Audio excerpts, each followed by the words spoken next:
On our 5th wedding anniversary, my husband admitted his secretary was 7 months pregnant. "It's not my fault you can't have kids," he said. That night, I quietly packed my things. The next morning, when he found the signed divorce papers on the table, he completely lost it. "Hey everyone, I'm Audrey Robinson." For 5 years, my husband, Zane, and I had desperately longed for a child. I'd sit there, my mind spinning, trying to process his words. It felt like the ground had been ripped from beneath me, leaving me to float in an empty, painful void. Zane's eyes welled up with tears, his voice shaky as he pleaded, "Audrey, the baby is already 7 months along. Please let her keep it." He paused, then in a softer tone added, "I'll walk away with nothing. But please don't take this child away from her." I just nodded, my thoughts too jumbled to form a proper response. Fine, let Maya have the baby. After all, this was the illegitimate child Zane had begged for, the one he had wanted for so long. It wasn't my place to stand in the way. In the 5 years of our marriage, we had never been blessed with a child. At first, I believed that some things simply couldn't be forced. If it was meant to happen, it would in due time. Zane had once shared this belief. He comforted me every time I felt disappointed, saying, "Audrey, don't worry. Good things take time. Our little one is probably just waiting for the perfect moment to surprise us." In those moments, I truly believed him. He was a man who loved children deeply, and his understanding of my heartache was something I cherished. But over the past 2 years, with pressure from my in-laws building, Zane's attitude began to shift. I noticed subtle comments about my inability to conceive. Remarks that seemed innocent at first, but gradually became pointed. Then, without consulting me, Zane scheduled an appointment with a renowned gynecologist in Oceanside City. He wanted me to get tested, to find out if something was wrong with me. I was stunned when he brought it up. Anger surged through me, and for the first time in our marriage, I truly lost my temper. "Zane, if anything, you should be the one to get tested first. It's much easier for men than for women."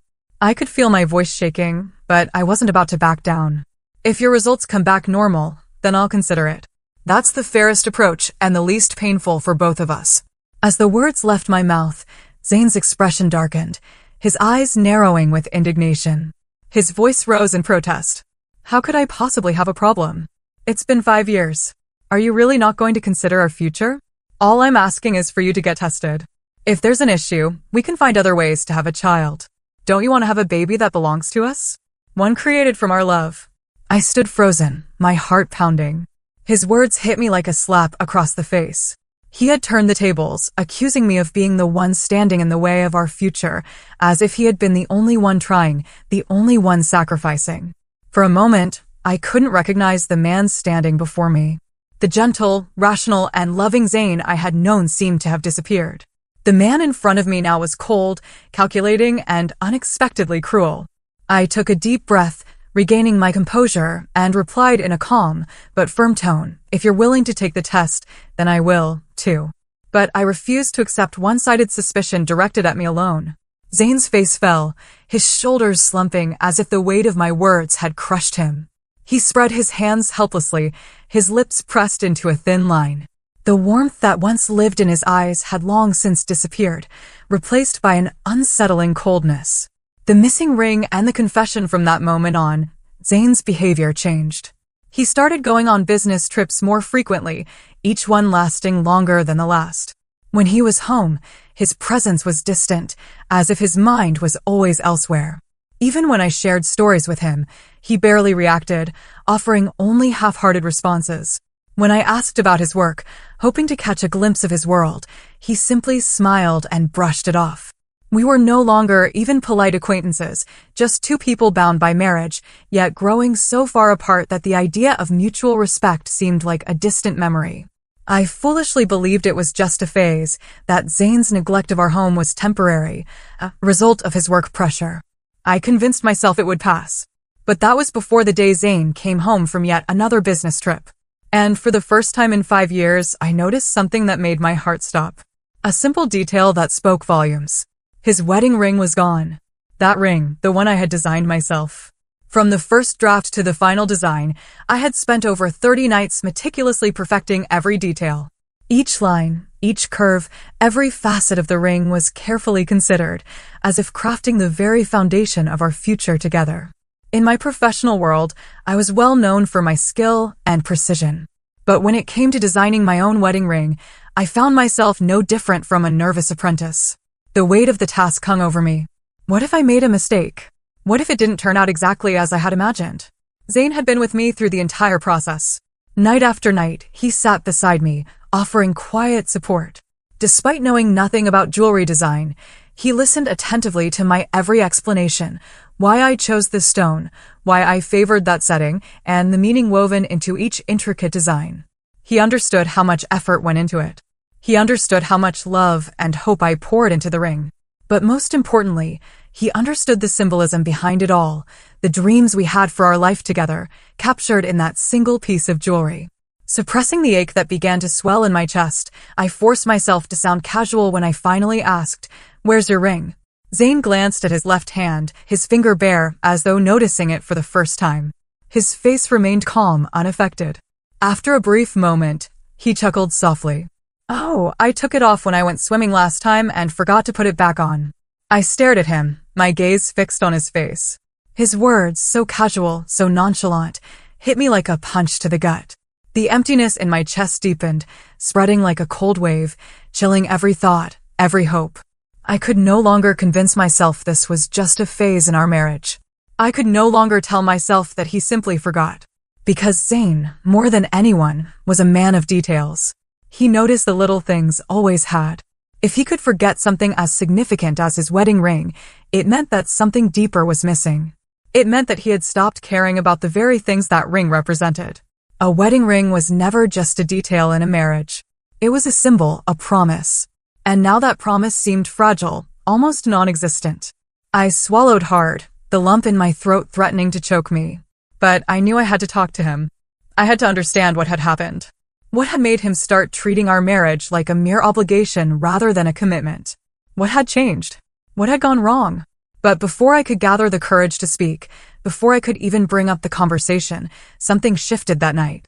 The night I had planned to share my excitement with him, the night I had just learned that the diamond ring I designed had become our company's best-selling piece of the season, was the same night he spoke first. "Audrey," he said, his voice heavy, serious, but devoid of emotion. "I need to tell you something." My heart skipped a beat, my breath catching in my throat. The words that followed felt like a blade slicing through the air. "Maya, my secretary, she's pregnant. 7 months now. 7 months. My mind raced, processing the words, the time frame. I did the math quickly, the calculations spinning in my head like a whirlwind. That was right after our argument about having children. That was when things began to change between us. When Zain started to pull away, to drift. The signs had been there all along. If only I had been willing to see them. His apology followed, soft and hollow. "Audrey, I'm sorry. I was drunk. I wasn't thinking. It was just that one time. I swear. I've never traveled alone with her since." His voice felt so distant, like it was muffled underwater, drifting far away from me. His words didn't reach me. Not really. They bounced off the walls of my mind, but they didn't ease the pain. My hands shook as I reached for my glass. The trembling so intense that I didn't even realize I had let it slip from my grasp. It crashed to the floor, shattering into 1,000 pieces. Each shard a reflection of the brokenness I felt inside. And as those fragments scattered, so did the last remnants of my breath. My throat tightened. My lungs felt like they were being squeezed, as if someone had wrapped their hands around my neck, choking off the air I so desperately needed. The weight of the words hanging in the room pressed down on me like a heavy, suffocating fog. What did it really mean to be 7 months pregnant? It meant that the due date was only 2 or 3 months away. For Maya, an employee at Zain's company, it wasn't something he had just recently discovered. He had known all along. And by not taking any action, he had silently allowed this child to grow to the stage. The betrayal felt even more unbearable, knowing that he had chosen inaction, allowing the pregnancy to progress without regard for how much it would devastate me. Maya tried to terminate the pregnancy last month. Zain's voice broke the silence, his words hanging in the air like an uncomfortable confession. "She and I both wanted to correct our mistake, but it didn't work," he added, almost as if he were trying to make me understand. "Her body has been weak ever since." His voice was sincere, his eyes pleading, as though he was looking for some form of understanding, some kind of absolution from me. It was clear. He truly believed that his desperate attempt to fix his mistake would somehow redeem him. But did he really think I could be so utterly devoid of self-respect that I would accept another woman's child into my marriage? Did he think I could just forgive him for everything? A failed abortion. What a pathetic lie. His words were just an attempt to show that he had tried to make amends after his infidelity. But the truth was, the baby had been too strong, too determined to be erased. So now here he was, left with no choice but to face the consequences of his actions. The flood of information hit me like a wave, threatening to drown me in its sheer weight. But I forced myself to stay calm, to push my emotions down and keep control. I wouldn't let him see the turmoil inside me. I wouldn't let him see how much this was destroying me. So, Zane, what exactly do you plan to do? I asked, my voice steady, betraying none of the anger or heartbreak that churned within me. When he saw that I wasn't responding with immediate fury, he seemed to relax, thinking that perhaps I was coming around to his reasoning. After a moment of contemplation, he grabbed my hand, his grip eager and excited, and said, "Once she gives birth, we can raise the child as our own." He smiled as if he were offering me some kind of gift. "We'll give her a sum of money and send her far away from Oceanside City." His voice was full of certainty, as if he truly believed this was a reasonable solution, a way to fix everything, to make it all right. This way, he won't have to suffer anymore. "Doesn't that sound good?" he asked, his eyes hopeful, as though he were waiting for me to agree, to give him the reassurance he craved. At that moment, I could feel my nails digging into my palms. The sharp sting of pain barely enough to keep me from laughing aloud, the absurdity of it all. It was almost too much to bear despite my best efforts to hold it together. My eyes still burned with unshed tears, the injustice of it all threatening to spill over. "So, Zane, you knew all along. You knew how much I struggled with infertility. You knew the emotional toll it took on me, the heartbreak I felt each month when I couldn't conceive. And yet when you accused me of being selfish for not bearing children, it wasn't because I didn't want to. It was because I couldn't. You knew all of this. And still you chose to betray me, to put another woman's child into our lives, into our marriage. How ridiculous. How utterly pathetic. Zane, how did you become this person? Or perhaps I never truly saw you for who you were. We had been together for 8 years since our university days. He had been the student council president, and I was the head of the etiquette department. We had been the perfect couple, the envy of our friends when we first met. He had been shy and uncertain, but over time he had grown into someone who was passionate, devoted, and full of love. We had built our lives together, and I had truly believed that we were soulmates for 8 years. He had never once faltered as a partner. He had treated me with nothing but kindness and affection. Our friends had all said we were a perfect match. Even my father, notoriously difficult to impress, had spoken highly of him. Everyone had said we were the epitome of love, the couple everyone else should aspire to be, and I had believed them. I had believed that if anyone in this world was meant to be with me, it was Zane. But now standing before me was a man who expected me to accept the child he had conceived in betrayal, a child that was the product of his infidelity. And he had the audacity to tell me it was all for my own good, to spare me from suffering. "Zane, when you wear a mask for too long, taking it off will tear your skin. Seeing you in this pathetic state now, it's nothing short of disgusting. There was no way in hell I would ever accept this, would ever allow myself to be the woman who tolerated such a betrayal. There was no forgiveness in my heart. Not for this, not for him. If Zane had managed to persuade Maya to have his child, there must have been a promise, a temptation, something that would have coaxed her into agreeing. I could almost hear the words he must have whispered in her ear. Soft and convincing, just give birth to the child and I'll divorce my wife. Now here he was, offering to let us raise the baby, as if that would somehow keep me in check, as if the mere thought of it would erase the resentment I felt toward Maya, especially while she was still pregnant. He must have believed that by eliminating any threat I might pose, he could somehow keep everything under control. Zane, you really have it all calculated, don't you? Every angle, every move, all designed to maintain your perfect little facade. Even now, you're trying to spin it all as an unfortunate accident, some drunken mistake, an unexpected pregnancy, a failed abortion, just to protect your carefully crafted image from crumbling. How thoughtful of you. I didn't bother answering his question directly. There was no need. Instead, I took a slow, deliberate breath, wiping away the tear that had escaped the corner of my eye. My fingers lingered on my skin for a moment before I looked up at him with a serene, almost gentle expression. Then make sure you properly compensate Maya for everything she's been through, I whispered softly, my voice calm but edged with something darker, something he couldn't quite read. Zane froze, his expression faltering for just a second. But then, seeing my controlled demeanor, his tense features finally relaxed. And he smiled, a smile that felt as rehearsed as his every other move.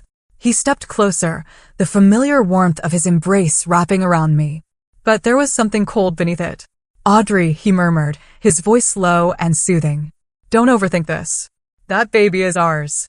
Thank you for supporting my decision. I responded, my voice quiet, almost too agreeable. But inside, everything was shifting. My heart felt like it was sinking into something deeper, something colder. I wasn't just supporting his decision. I was quietly plotting my own. The truth about fertility a few days later, I arranged a full medical examination, keeping it to myself. There was no need to tell anyone. Not Zane, not anyone. I didn't need their approval or interference. I needed answers. A week later, the results came in and the truth was right there, printed on the page. Every indicator was perfectly normal. There was no sign of infertility, no issues with conception.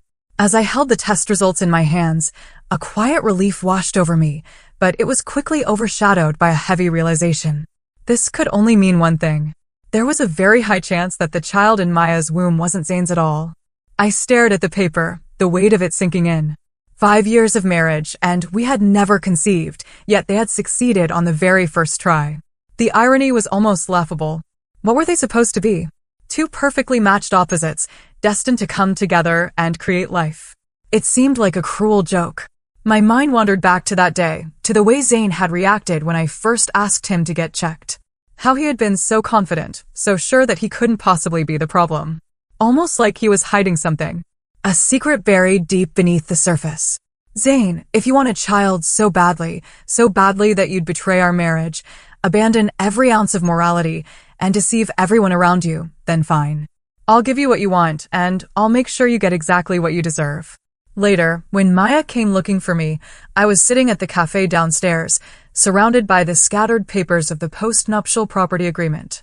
The weight of the paperwork was a constant reminder of the mess that Zane had created, but there was no turning back now. After Zane's confession, we had spoken once. I had told him that while I was willing to consider his proposal, I couldn't just overlook the betrayal. I couldn't simply forgive him. It was too much, too sudden, too much to simply accept and move on from. I could still see the look on his face, the guilt in his eyes when I spoke.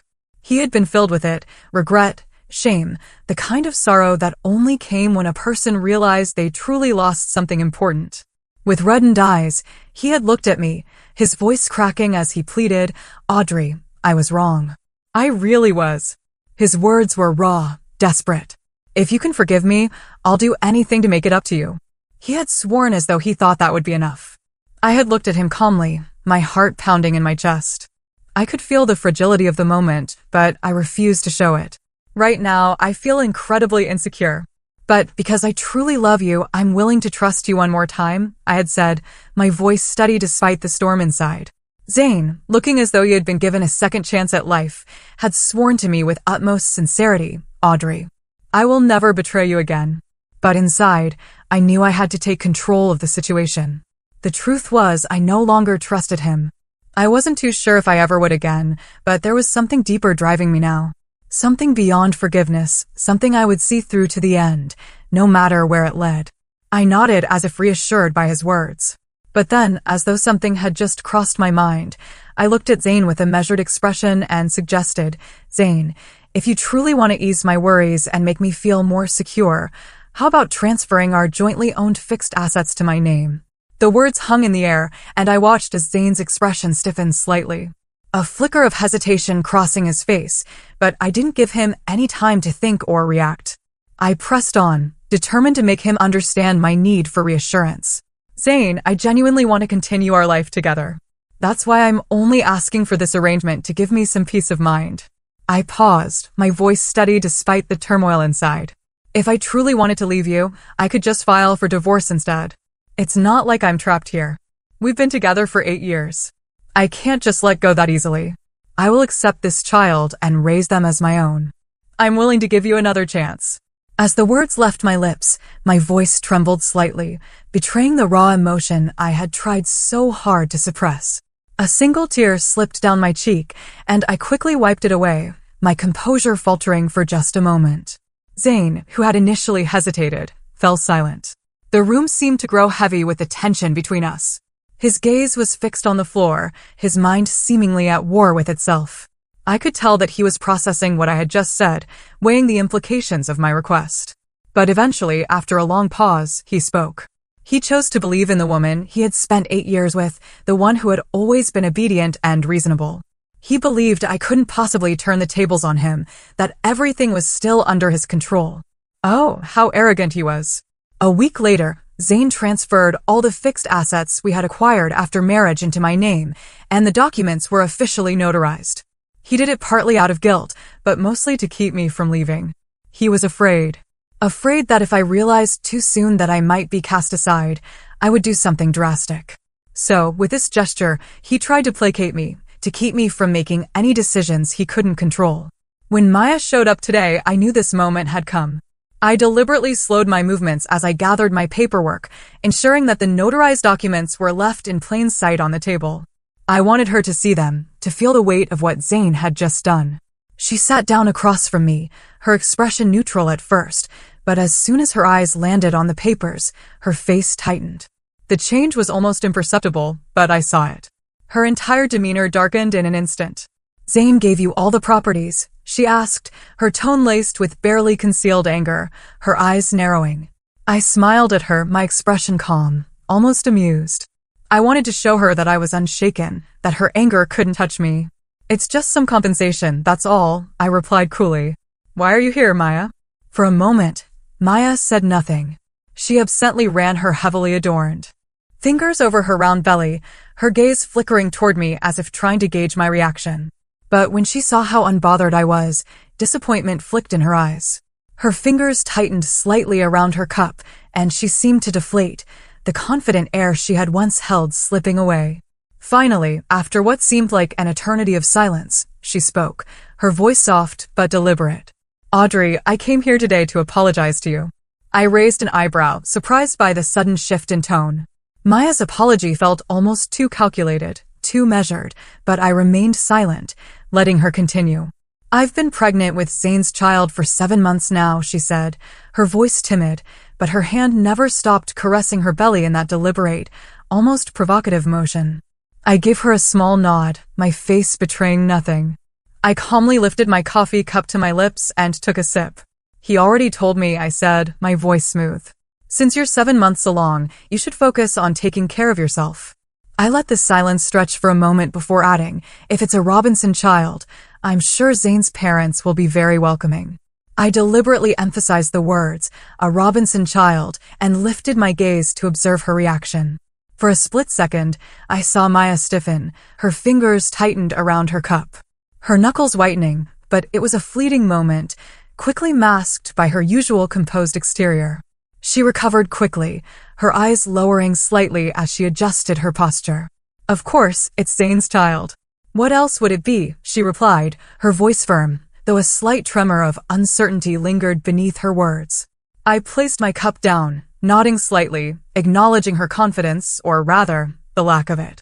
She sounded so certain, her expression steady once more. Yet, deep down, I knew the truth. After sneaking around with Zane for so long, she must have assumed there was no doubt that the child was his.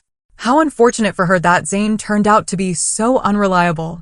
Not long after my meeting with Maya, I received a message from my friend Elise. A while ago, I had asked her to help me look into something. Elise worked at the company's headquarters, while Zane was the CEO of a subsidiary, though they weren't in the same office. Getting information about the branch company wasn't difficult for her. She had been making discreet inquiries within the administration department. And after a few days of careful digging, she uncovered something that made my blood run cold. 8 months ago, Maya had a boyfriend. In fact, many people had seen this man picking Maya up from work on multiple occasions, but for some reason, they broke up. Not long after the breakup, Maya resigned from her position, citing personal reasons. It seemed like a straightforward departure, but whispers quickly spread around the office. There were murmurs that her resignation was not just about personal matters, but that she was pregnant. Naturally, everyone assumed the child was Zane's. The rumors ran rampant, and I couldn't ignore the sinking feeling in my stomach whenever I heard them. Elise, ever perceptive, hesitated for a moment before speaking up. Audrey, why are you looking into this? Her voice was gentle but laced with concern. I could see the flicker of understanding in her eyes, and I knew she had already pieced together what was going on. A wife investigating her husband's pregnant former secretary. What other reason could there be? Seeing the heaviness in my expression, Elise let out a quiet sigh, a sound that seemed to carry the weight of unspoken words. Audrey, she said softly, if you need anything at all, just tell me. I'll do whatever I can to help you. Her words were a lifeline, a soft tether pulling me back from the edge of my spiraling thoughts. After everything I had been through, I thought I had become numb to the weight of emotions. Yet, in that moment, her sincerity cut through the cold shell I had built around myself. It was like a small flicker of warmth in a dark room. Thank you, Elise, I said, my voice softer than before, almost tentative, as if the words themselves carried the weight of my vulnerability. I do need your help with something. Elise's hand gently settled over mine, her touch reassuring. Tell me what you need, she said, her tone filled with quiet strength. I'll do my best. I lowered my gaze, my fingers instinctively tracing the outline of my wedding ring. The cold metal felt heavy against my skin, a constant reminder of everything that had changed. A bitter smile tugged at my lips as I looked at it. Can you find out more about Maya's ex-boyfriend? I asked, my voice barely above a whisper. Elise didn't hesitate. For someone as socially adept as her, tracking down a person within Oceanside City's professional circles would be nothing more than a matter of making a few calls. I could already imagine how easily she would navigate through the web of connections. That morning, after the new quarter's product development meeting had wrapped up, I suddenly felt unwell. I left the office early, telling everyone I needed to rest for the day. The tension in my chest was unbearable, and I needed some time to collect my thoughts. As I stepped out of the elevator and walked toward my apartment, I was caught off guard by an unexpected sound. Raised voices, drifted out from behind the door. The unmistakable sound of a heated argument filled the air, sharp and unnerving. I stopped in my tracks, my hand hovering over the keypad of the smart lock. The familiar click of the lock in my fingers now feeling distant. I strained to hear through the door, and then I caught the first words. You actually put all the properties under Audrey's name? Maya's voice was high-pitched, shrill with desperation. Then what will I have left after marrying you? Inside, Zane was silent, but the tension in the air was palpable. Hearing this, a faint, almost imperceptible smirk tugged at my lips. So, my carefully planted information had worked. Maya had taken the bait. She was upset about the prenuptial property agreements, just as I had expected. Come on, Maya. Zane's voice broke through, laced with frustration. It's just some houses. I have other assets. A loud crash suddenly echoed from inside, followed by the unmistakable sound of porcelain shattering. My heart skipped a beat. What was happening in there? Then came a bitter, mocking laugh from Maya. What do you think, Zane? I've been suffering through pregnancy for 10 months and I get nothing? While that woman does absolutely nothing and walks away with a dozen properties under your name, you think I'm an idiot. I pressed my hand to my lips, barely able to suppress a laugh. For someone I once thought of as a master manipulator, Maya was surprisingly impatient. She had leverage. She still had the upper hand in the negotiations, but here she was throwing it all away in a fit of rage. It was almost childish. The argument escalated, the words becoming more frantic, more desperate. Maya's voice cracked as she began to cry louder and louder, her sobs filling the space between the walls. Then through the noise, I heard something that made my eyebrows shoot up in surprise. I'll abort this baby right now. Maya's voice trembled with raw emotion. I'll make sure you never have children again. I blinked, my breath catching in my throat. Oh, that was a line she should never have crossed. Because if there was one thing Zane valued above all else, it was having a child. And just as I predicted, the air seemed to still. Everything went silent. And then, slap. A sharp slap rang through the room, so loud it seemed to echo in my chest. The unmistakable sound of a struggle followed. The bookshelf shifted, scraping against the floor as if everything inside was in chaos. Then, just as abruptly, everything fell silent. Maya's cries, her protests, all of it stopped. The stillness was suffocating. My heart pounded in my chest as I stood frozen in the hallway, my mind racing. What had just happened? What had I just witnessed? Enough, Maya. Zane's voice was as cold as ice. If you dare to get rid of this child, I will make sure your entire family suffers the consequences. I could almost picture the expression on his face. Those once gentle eyes now, sharp and merciless. Maya didn't utter another word. She knew all too well that Zane had the power to back up his threats. The divorce and the truth unleashed after that day, something subtle shifted in Zane's behavior toward me. He started coming home on time, avoiding unnecessary business trips, and even began giving me gifts again on special occasions, gestures that had long since disappeared from our lives. At first, I couldn't help but notice the shift in his behavior. The effort he was suddenly putting into maintaining an illusion of normalcy. I played along, feigning cooperation, though every part of me knew exactly what was happening. Zane had once planned to divorce me after the baby was born, then marry the young and beautiful Maya, the woman who had caused this whole mess. But things had started to change. After witnessing Maya's recent breakdowns and seeing how I had transformed into the picture of understanding and obedience, Zane was reconsidering. He was realizing that maybe the easy solution wasn't the best one. His sudden shift in attitude meant something. It likely meant that he was genuinely planning to take the child, pay Maya off, and cut ties with her entirely, as if doing so would erase his mistakes and spare him any further consequences. But I knew that wasn't enough for me. While this outcome might seem to work in my favor, it wasn't the ending I truly desired. Not even close. As Maya's due date neared, I found myself encouraging Zane to visit her more often. It wasn't because I had suddenly accepted the child. No, that wasn't it at all. I wanted him to invest more of his emotions and energy into this baby, to bind himself to it, so that when everything eventually fell apart, his disappointment would be that much more crushing. To my surprise, Zane seemed reluctant. Even with Maya so close to giving birth, he showed no interest in visiting her. His indifference spoke volumes. His disdain for her had grown so deep that he couldn't bring himself to even be near her. "Darling," I said softly one evening, placing my hand gently over his as we sat together on the couch. "Maya's child is our child, too." He glanced at me, frowning, and I continued, choosing my words carefully. If I were the one visiting and taking care of her, she might feel uncomfortable. Our relationship is complicated. So, in this situation, you're the only one who can step up. Zane opened his mouth to respond, but I quickly added, "You should spend more time with them. It'll help you bond with the baby before he comes home to us." Zane hesitated, his brow furrowing as if he were wrestling with the idea. But after a moment, his expression softened, and as I expected, he pulled me into his arms, his chin gently brushing against my forehead, a fleeting gesture of affection. "You're still as understanding as ever after all these years," he murmured, the words laden with a touch of sorrow. "If only we could have a child of our own, that would be wonderful." His voice cracked slightly, as if the thought of what we might have had, what we could have shared, was slipping further out of reach.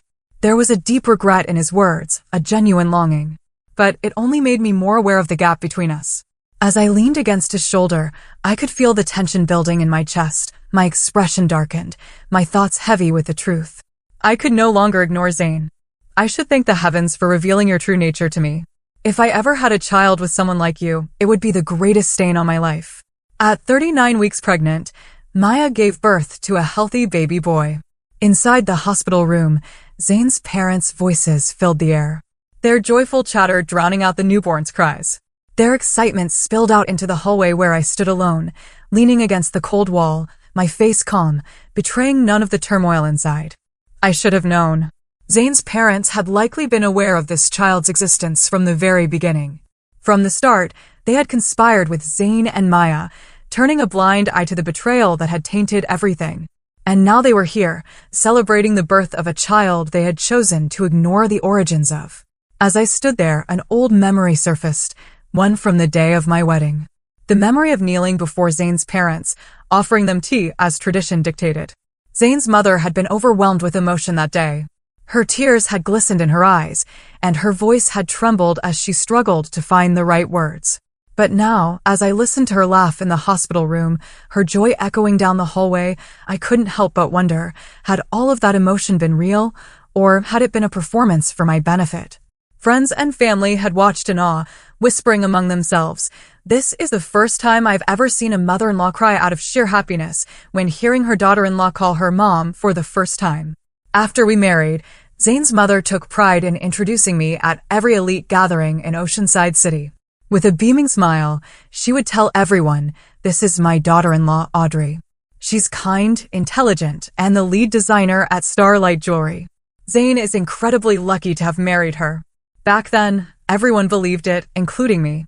Everyone thought I, Audrey, had a near-perfect marriage, a successful and devoted husband, kind and loving in-laws.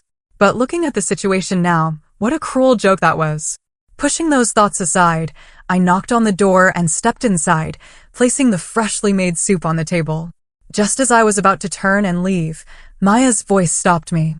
Seeing me pause, she turned to Zane's parents with a deliberately sweet and obedient smile. "Mom, Dad, could you step out for a moment? I have something to discuss with Audrey." Zane's parents hesitated briefly, their expressions shifting. After a moment of silence, they eventually nodded and left the room.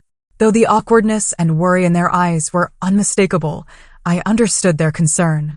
They were afraid that if Maya and I were left alone in the same room, something unexpected might happen. The thought left a bitter taste in my mouth. How quickly the warmth of family could turn cold.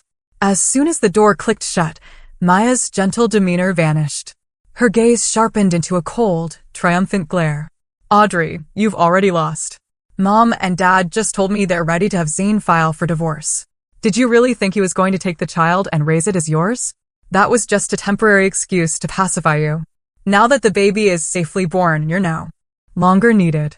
Enjoy your last days as Mrs. Robinson while you still can." She spoke like a victor standing over the defeated, delivering her final verdict. But her taunts barely stirred any emotion in me. Calmly, I ladled the soup into a bowl. The insulation was good. The steam still curled upwards in the air. I glanced up at Maya. Her complexion was dull and shallow. Her once youthful glow completely drained. Childbirth had aged her visibly and significantly. She was 3 years younger than me. Yet now she looked older by at least 5. I didn't bother arguing with her. Instead, my gaze shifted to the baby in her arms. His skin was noticeably darker, almost unnaturally so. Zane had been fair-skinned since childhood, and Maya, before her pregnancy, had always been pale and delicate. Yet this baby, if he got any darker, he might as well be from an entirely different lineage. I arched a brow slightly, then smirked, my voice deliberately taunting. "Oh, Maya, I hope you're not getting ahead of yourself. Brag all you want after you actually set foot in the Robinson household. Otherwise, you're just working hard to prepare my victory gown for me." My words struck a nerve. Maya's eyes filled with hatred, her entire expression twisting with malice. A sudden wave of unease crept over me, and sure enough, Maya's fingers suddenly tightened around the baby's tiny arm. A sharp pinch. In an instant, angry red marks bloomed on the delicate skin. The baby's cries filled the entire hospital room right on cue. Zane's parents burst back in, panic written all over their faces. Before I could even process what had happened, Maya's voice rang out, shaken, distressed, and dripping with accusation. "Mom, Dad, you have to stand up for us." Audrey said she wanted to see the baby, but the moment I looked away, she pinched him. "Look, his arm is swollen." My in-laws immediately pushed past me, rushing to examine the child, and the moment they saw the red marks, Zane's mother's expression darkened. The warmth she once had for me was completely gone. In its place, resentment and disappointment. I shook my head slightly, silently, denying the accusation. But I already knew the truth wouldn't matter, because to them, between their daughter-in-law of many years and a mother who had just given birth, they would always believe that a mother would never harm her own child. As the baby's cries subsided, Zane's mother exhaled slowly, pausing for a moment before speaking in a low, measured tone. "Audrey, you've seen it yourself all these years. You still haven't been able to bear a child. Although we truly like you as our daughter-in-law, we cannot ignore certain pressures. Now that Maya has given birth to Zane's son, we want to offer you some compensation. Even if you divorce Zane, we will always be family." Hearing this, the tension in my heart finally eased. Then, unable to hold back, I let out a soft chuckle. Her grandson had just been born, and she wasted no time getting straight to the point. How typical.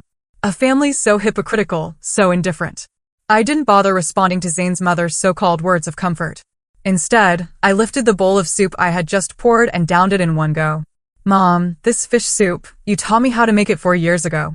I have always respected and cherished you. But today, this will be the last time I call you Mom. There's no need to talk about family anymore. Goodbye. The final cut 1 week later, Zane came to me with the divorce papers sooner than I had expected. I had deliberately provoked Maya during my visit to her hospital room last week, intending to pressure her into pushing Zane to divorce me as soon as possible. I needed him to feel the deepest guilt when negotiating our divorce, ensuring that I received the maximum share of assets. Otherwise, with the way Zane was growing increasingly frustrated and helpless toward Maya, I genuinely feared he might choose to keep the baby, but discard the mother. Fortunately, Maya and Zane's parents did not disappoint me. I looked up at Zane, my face carrying the same familiar gentle smile. But he looked utterly exhausted. His usually well-groomed hair was unkempt, hanging messily over his forehead. The dark circles beneath his eyes were evident behind his gold-rimmed glasses. His entire demeanor exuded fatigue. Zane clutched the divorce papers tightly, his gaze shifting between the document and me, his expression conflicted and pained. After a long silence, he finally spoke. Audrey, I'm sorry. I swear I never wanted to divorce you, but I had no choice. Maya is threatening me with the baby.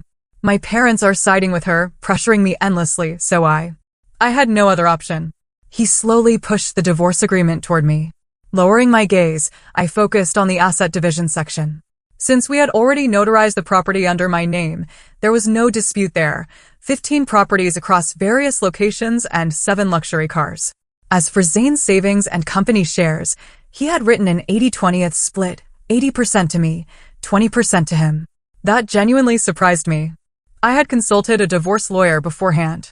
In cases where one spouse is at fault, they typically received 10% to 20% less in the settlement. I had planned to contact my lawyer and fight for at least 70% if Zane's offer was anything lower.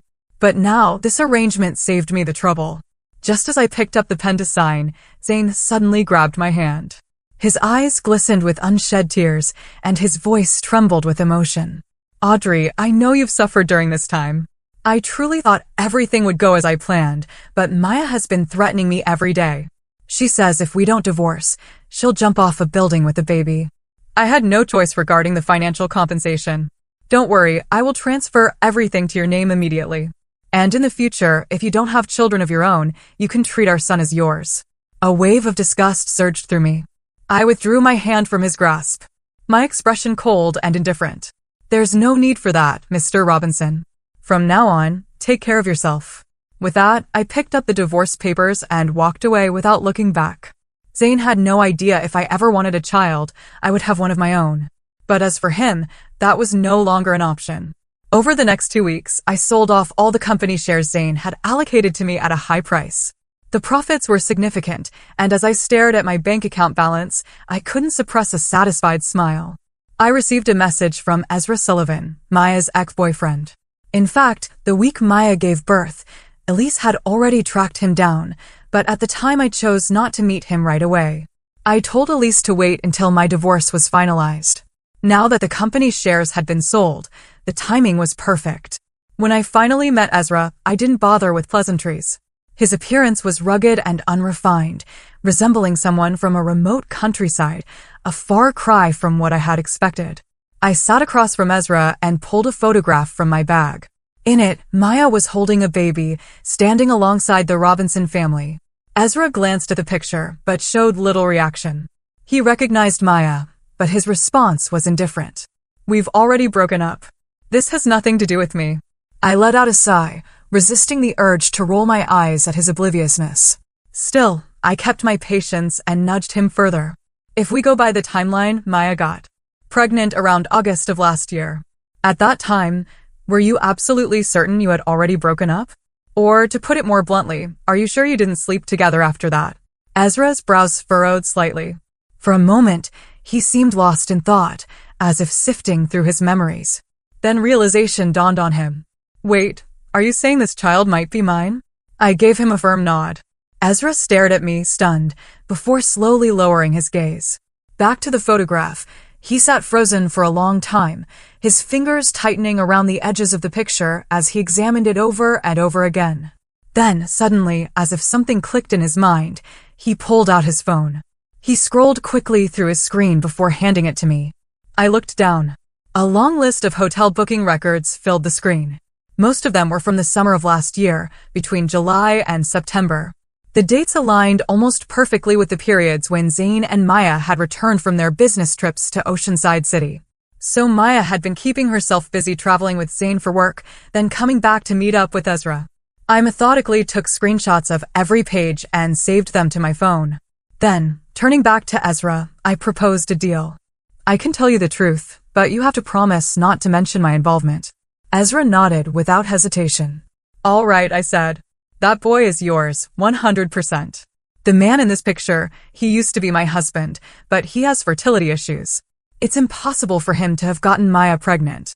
Of course, I wasn't actually 100% certain, but I needed Ezra's fury to work in my favor. The moment my words landed, bang. Ezra slammed his fist onto the table. The quiet, mild-mannered man before me was gone. His face twisted with rage, his entire demeanor turning aggressive. Where are they? The fury in his voice was unmistakable. I had heard that men from rural or traditional backgrounds took bloodlines and heirs very seriously. And seeing Ezra's explosive reaction, especially his visible shift in expression when I mentioned the boy, only confirmed those rumors. Without hesitation, I handed him the addresses of Maya's postpartum care center and Zane's company. Ezra gripped the paper so tightly that his knuckles turned white. He was clearly seething, barely keeping his emotions in check. Yet before storming off, he still managed to turn back and thank me. After all, if I hadn't revealed the truth, he might have never known that he had a biological son, one that Maya had been using as her golden ticket to wealth. The next time I heard about Maya and Zane, it was from the local trending news. I clicked on the leaked report, and there he was, Ezra, standing in front of Zane's company headquarters and the postpartum center, holding up a massive banner. The words written across it were bold and impossible to miss. Company CEO Zane and my ex-girlfriend Maya, return my son to me. Seeing this, I couldn't hold back my laughter. I scrolled down to the comments section. Over 1,000 comments had already flooded in.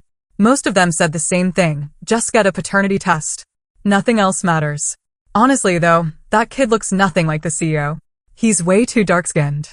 No test needed. We already know who the real father is. Apart from the paternity test, others began to speak out, saying Zane just divorced his ex-wife in July, and the child was already born by then. It's clear that the affair is undeniable. This CEO looks so familiar. Why do I feel like I've seen him at a urology clinic? At this point, my fingers froze. A urology clinic. If what this netizen is saying is true, Zane must have known from the start that his fertility was an issue. Yet, he still went on to make all these despicable choices. The public uproar quickly gained momentum, and the trending topic shot to the top of the local news charts in Oceanside City overnight. The company's stock price plummeted. I looked at the substantial sum of money in my bank account and couldn't help but feel a sense of satisfaction. This was exactly why I hadn't contacted Ezra before the wedding. If Ezra found out, he would have immediately caused a scene. And if I had divorced Zane afterward, the shares I would have received would have already lost much of their value. But now, after selling the shares at a high price, I could finally let Ezra make a fuss. This was the best course of action. The trending topic stayed at the top of the local news for an entire day and night before finally losing some of its heat. At that point, Elise came to me with the latest gossip. Did you hear, Audrey? The child really isn't Zane's.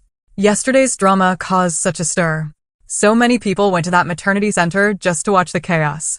Zane must be completely furious, insisting on having the paternity test done. Word is the secretary almost jumped out of the maternity center window to avoid the test. And when the results came in, the Robinson family looked absolutely pale. As Elise spoke, she pulled out her phone and opened a group chat called Oceanside City Gossip. There were dozens of videos shared in the chat. One video, lasting about 20 minutes, showed Maya, disheveled and wearing a hospital gown, kneeling and grabbing Zane's sleeve, begging him not to conduct the paternity test in front of everyone. Zane kicked her away, even stepping on her stomach a few times with his eyes bloodshot. He used the foulest language to insult her. Zane's parents just stood by, silently wiping away their tears. About 5 minutes later, Maya suddenly rushed toward the window as if she had lost her mind. She tried to jump from the 8th floor. It was only with the help of the onlookers that she was stopped before she could go through with it. But she kept shouting, "You useless man. No wonder you and Audrey couldn't have a child after 5 years. You blame me for cheating, but you're the one who's broken. Pathetic. Which woman would ever have a child with you, Zane? You'll never have heirs in this life." Elise laughed uncontrollably, leaning closer to me as she continued. There's another video where Zane receives the paternity test results. In the video, Zane held the test report. His face darkened, grim. He then tore the report to shreds, furiously punching the wall of the hospital. The punch caused his hand to bleed. Meanwhile, Maya, sitting nearby, looked like a woman in her 40s or 50s.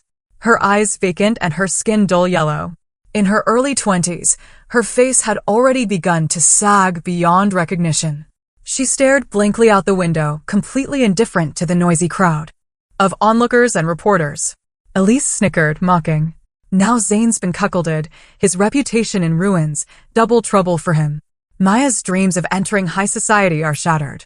And now everyone's mocking her. Hilarious. Seeing this, I couldn't help but feel a sense of joy inside. In just a few months, I had gone from being the one betrayed and discarded by the Robinsons to now holding the majority of the Robinson family's assets. And I had also gotten rid of a husband who was nothing but a useless, infertile man. With that thought in mind, I smiled and put my arm around Elise. Come on, sis. Let's go on a trip to Northern Europe to celebrate. After all, the money I had now was enough for several lifetimes of spending. A new purpose by the time Elise and I returned from our trip abroad, Oceanside City had already entered the second spring of the year. Those wild days in Northern Europe had finally allowed me to unwind, to release the tension I had been carrying since the start of the year. Looking back, I can't help but shudder at how vulnerable I was. Facing the schemes of the Robinson family and Maya alone, one wrong move could have trapped me in an endless quagmire. But thankfully, I managed to hold my ground. However, so much had happened in Oceanside City during the 5 months we were away. Zane, caught up in his affair before the wedding, was fired from his job at the Oceanside Corporation for mishandling personal matters. The scandal destroyed his career, and the industry blacklisted him completely. In his fury, Zane directed all his anger at Maya. Neighbors of the Robinsons reported seeing Maya battered and bruised, going out to buy groceries, and late into the night, the sounds of domestic violence echoed from their home. During our trip, I had received a call from Zane's mother. Her voice was trembling, full of tears as she pleaded for help, asking if I could send some money to assist them. She told me Zane couldn't handle the blow and had been drinking and wandering aimlessly.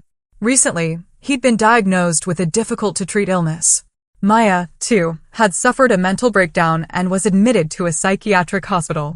Now both of them needed money for treatment. But the Robinson family had already been drained dry and couldn't afford it. I listened to Zane's mother's cries, but I didn't offer much of a response. I gave a few short answers and ended the call. To be honest, by the time I heard this, I had no sympathy for them. Instead, I found a strange sense of satisfaction in their misery, almost like a form of entertainment. Zane and Maya's fate was what they deserved. Whatever they went through next, I no longer cared. I would only focus on myself. In the following days, I turned my attention to designing my new quarterly collection, a starry-themed ring for single women. When I was married, my designs focused mainly on wedding bands. But now that I was divorced, my focus had shifted. This change in my identity brought new thoughts and inspirations. I wanted to encourage other women facing difficulties in marriage or relationships to be brave and embrace a single woman's ring. It's a great idea, but why the star theme? Stars always accompany the moon. It doesn't seem to reflect the core concept of female independence and self-sufficiency. I almost found myself at a loss for words. But then suddenly, I remembered the sky full of stars I had seen in Northern Europe. Actually, most stars are independent celestial bodies, shining with their own light. They don't rely on the moon to exist. Just like you and me, we are independent individuals. We don't need to rely on anyone or any relationship to define our existence. My words seemed to resonate with the group, and the idea of a starry-themed single woman's ring began to take shape in a new light. The room fell silent for a moment as my words hung in the air. I could see the faces around the table, some with a hint of surprise, others with new understanding. The atmosphere shifted from doubt to curiosity, and I could feel the energy of the meeting changing. One of the senior designers, a woman who had been skeptical at first, leaned forward. I see what you're saying now. It's not just about the star design. It's about empowerment. It's about showing women that they can shine on their own without needing anyone else to validate their worth. She smiled, her tone warmer than before.